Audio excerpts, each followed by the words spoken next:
Yo, welcome to back my channel Peacekeeper Nando. Subscribe. Caught in the crossfire.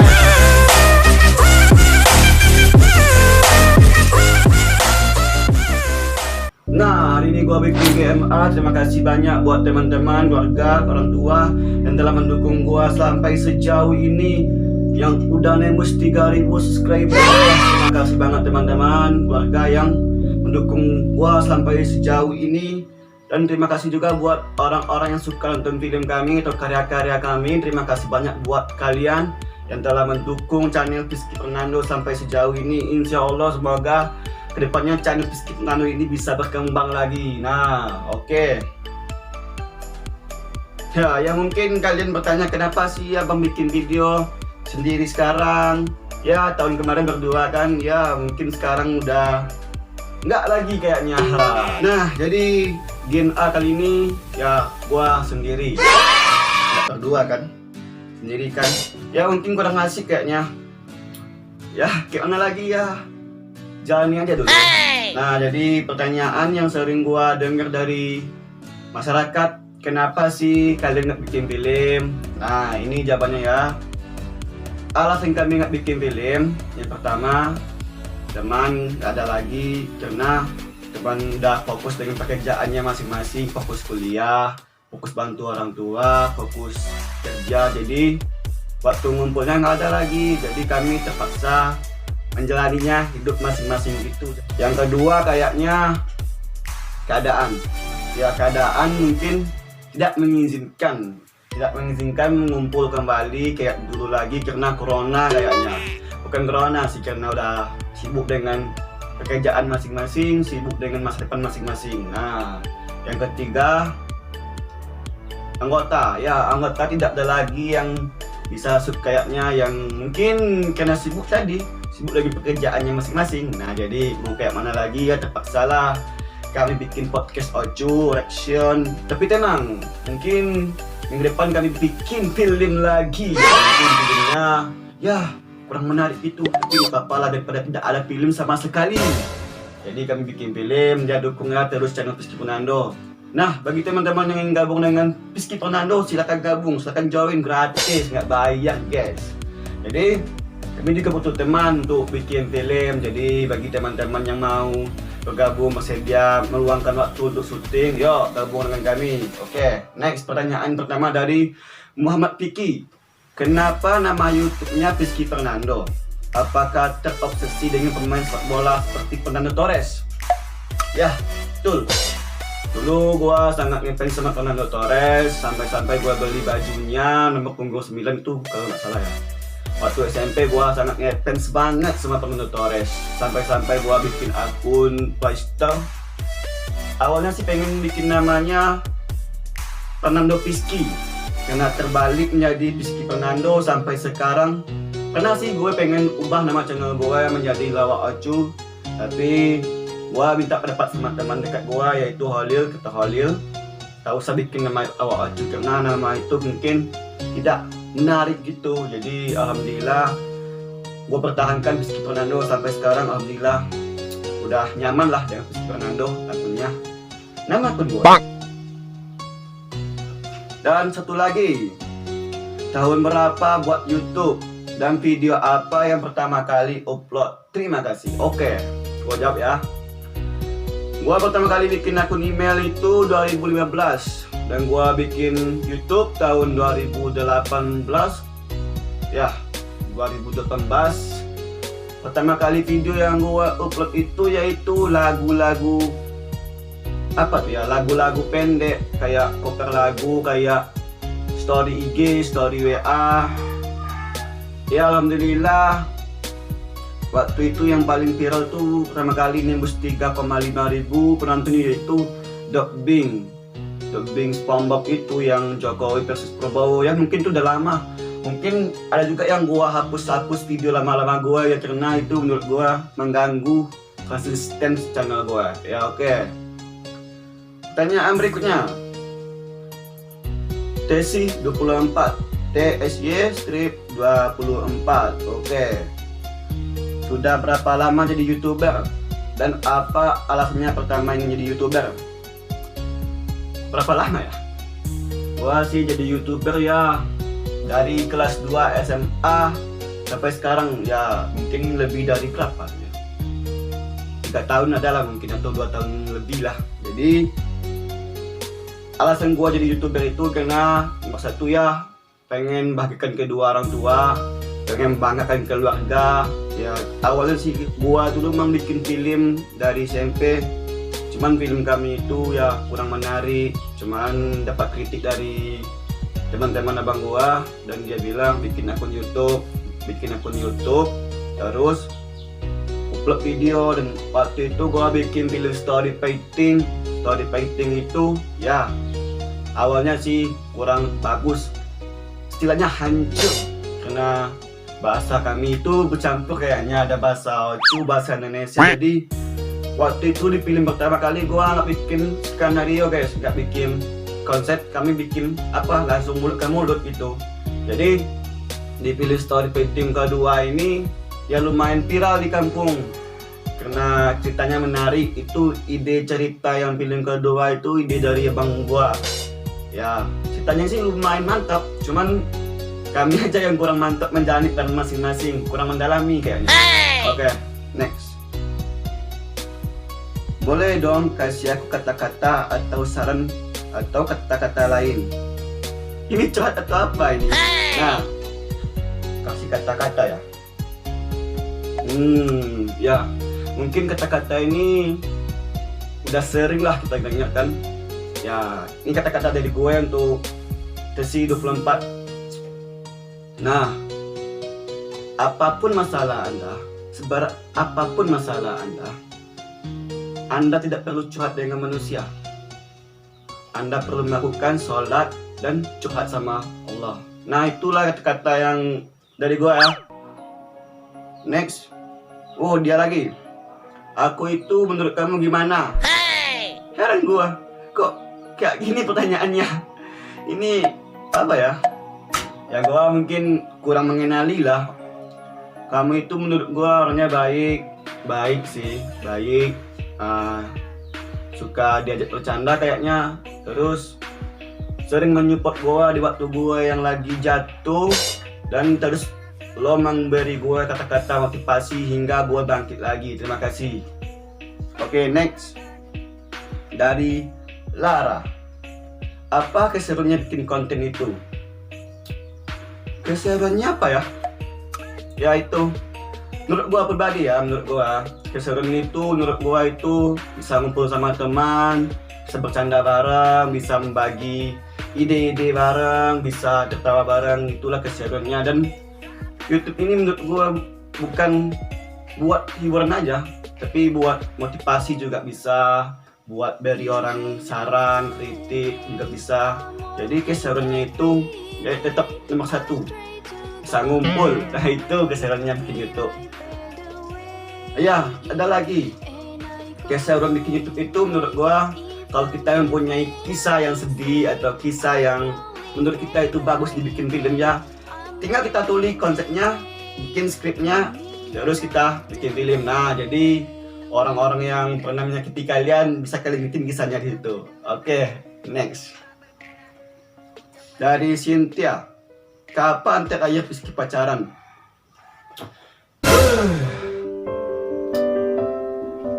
Janganlah ungkip-ungkip lagi kayak gini, Cynthia.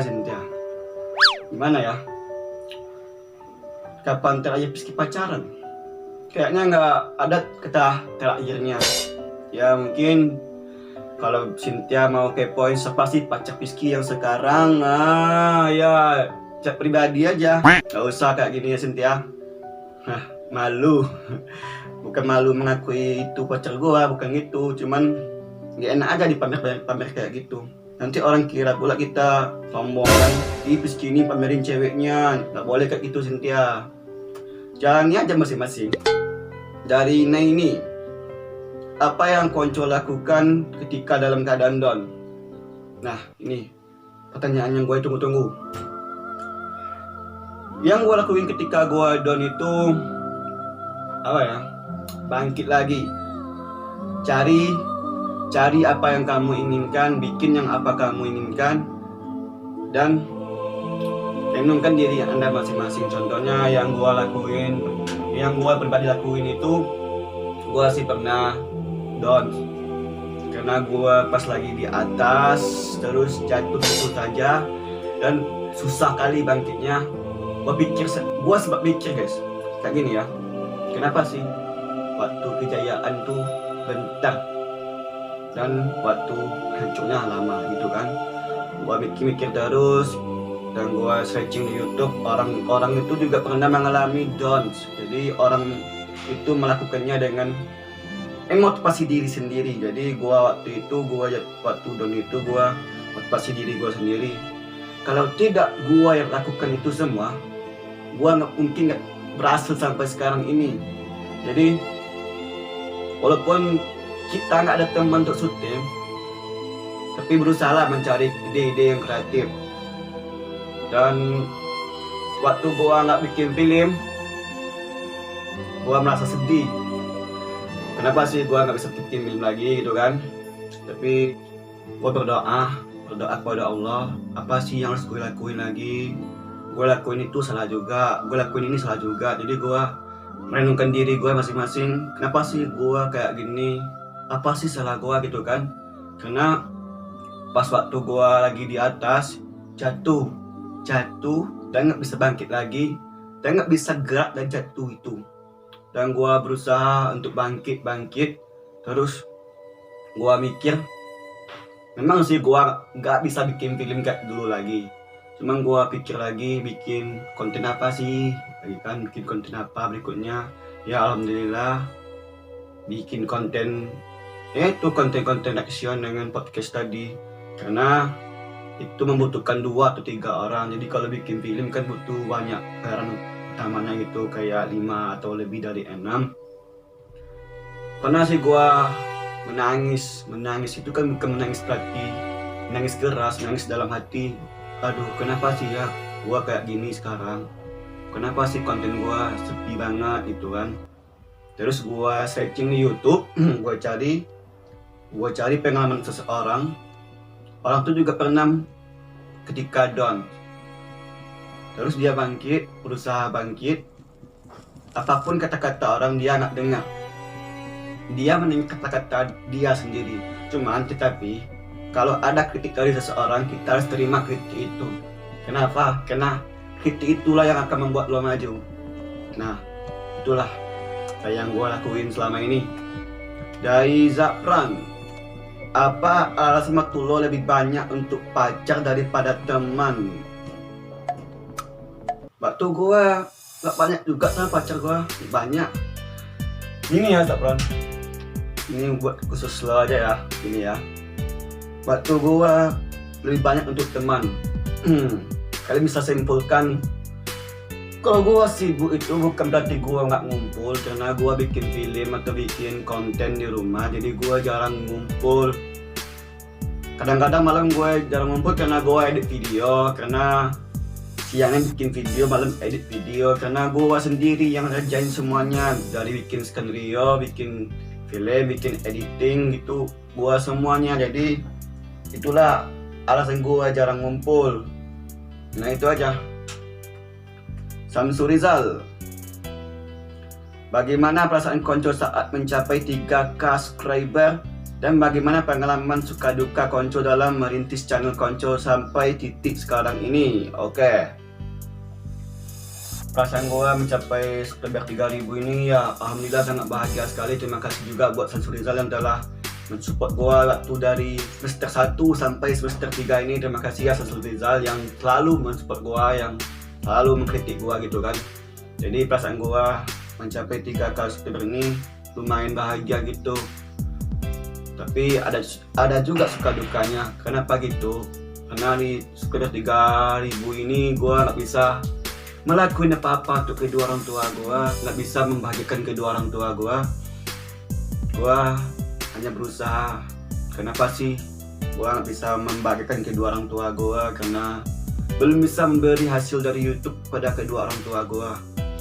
Gua sih pengen sih kalau gaji pertama gua besok gua akan ngasih separuh kedua orang tua gua. Kenapa? Karena kedua orang tua gue selalu mendukung gue. Apapun resiko yang gue hadapi, apapun masalah yang gue hadapi, kedua orang tua gue dan keluarga gue selalu mendukung gue, memberi saran, kritik. Gak pernah marah sih. Sampai ya mungkin sekarang gue sebagai beban keluarga, nggak ada pekerjaan, pengangguran, terus nggak bisa memberi hasil YouTube kedua orang tua gue karena gajinya belum cair.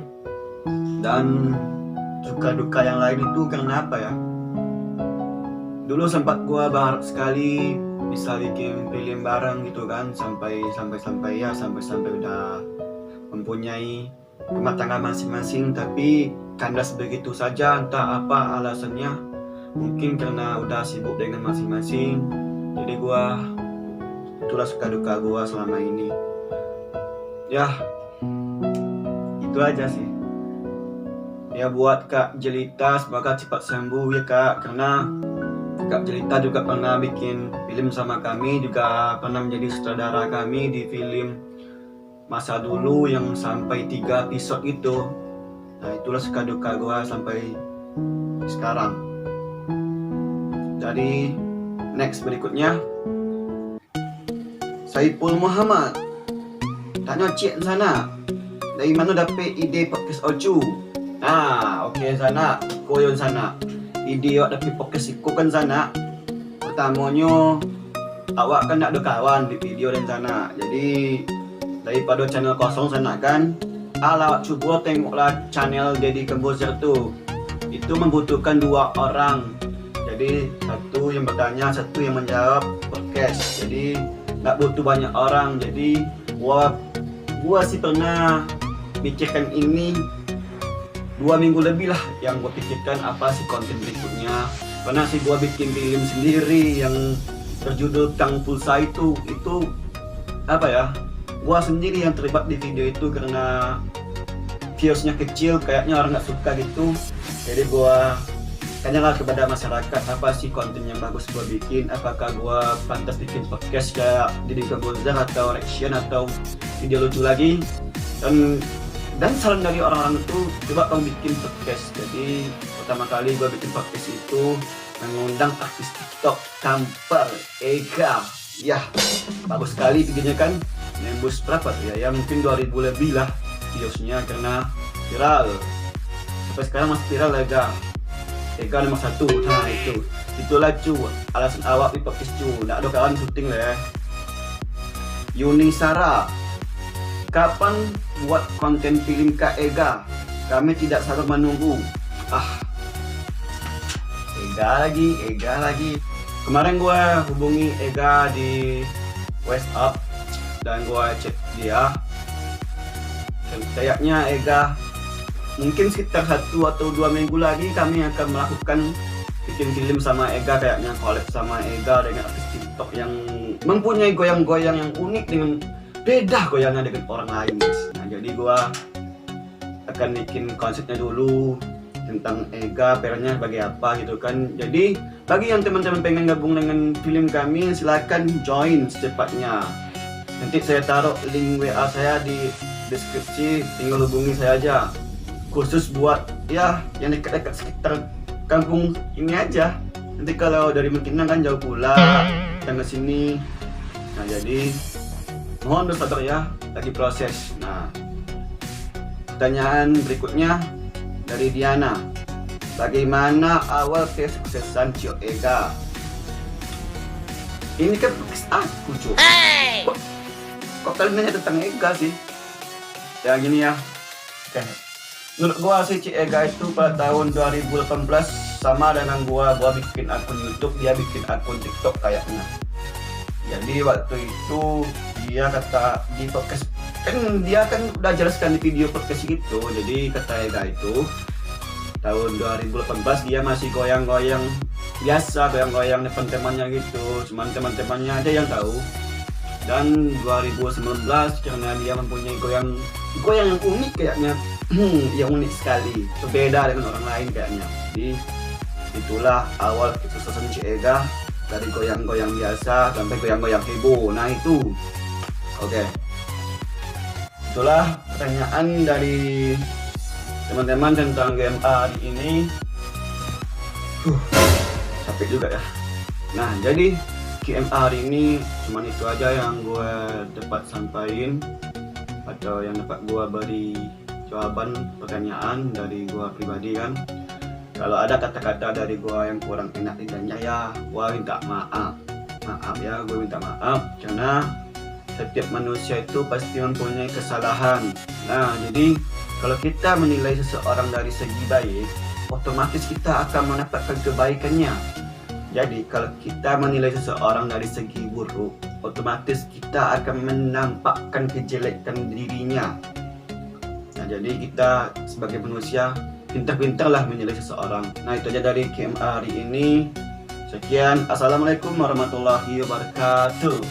Subscribe.